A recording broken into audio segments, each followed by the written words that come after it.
employer says we're abolishing weekends. Who represents the worker then? If the employer abolishes weekends. Yeah, we're not having a 2-day weekend anymore.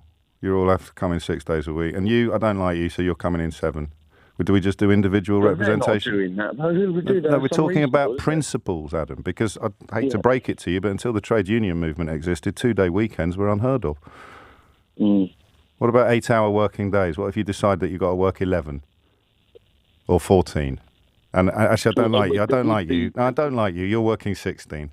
But you've got the right of individual. You've got the right of individual representation. So the fellow working 16 hours, you can't bring anyone else with him, and nobody else should be able to take industrial action to support him. But he can come and see you and say, "Adam, I don't think it's fair that I'm working 16 hours a day and everyone else is working 8, and you should have the right to say tough. Don't let the door hit you on the backside on your way out." But there will be some people that want to work 16 hours. That would be my only caveat. That's fine. Well, we won't stop them. Retirement ages?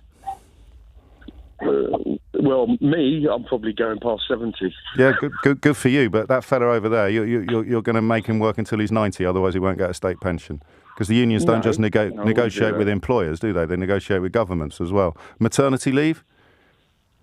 Maternity leave. Yeah. Health and safety in the workplace. How many employers do you think look around thinking, gosh, how can we spend more money on looking after our workforce, as opposed to waiting for trade union-led legislation to be brought in that prevents them from being electrocuted or hurt at work? Paid holidays? How do you feel about paid holidays? How do you feel about paid holidays? How do I feel about them? Yeah. You should have them. Yeah, there you go. Who's going to get that for the bloke who's only allowed to represent himself?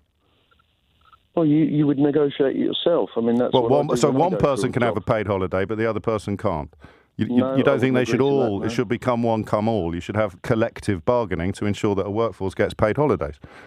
No, I don't. I personally myself, if at the end of the day, everything that I achieve, I negotiate myself, and that's a lot with other people in the workplace. Equality laws? Because, I mean, how can you have equality laws if we're doing it one person at a time?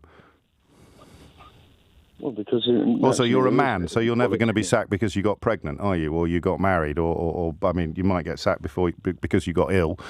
That's just unlucky, right? Because you're not going to be able to represent yourself individually if you're too sick to come to the office. So who's going to do it for you? Well, that's why you have an employment contract. You don't have an employment contract unless the trade union has won you one. No, because you just said you've only got individual representation. You get sick, you can't represent yourself. Who's going to look after your interests?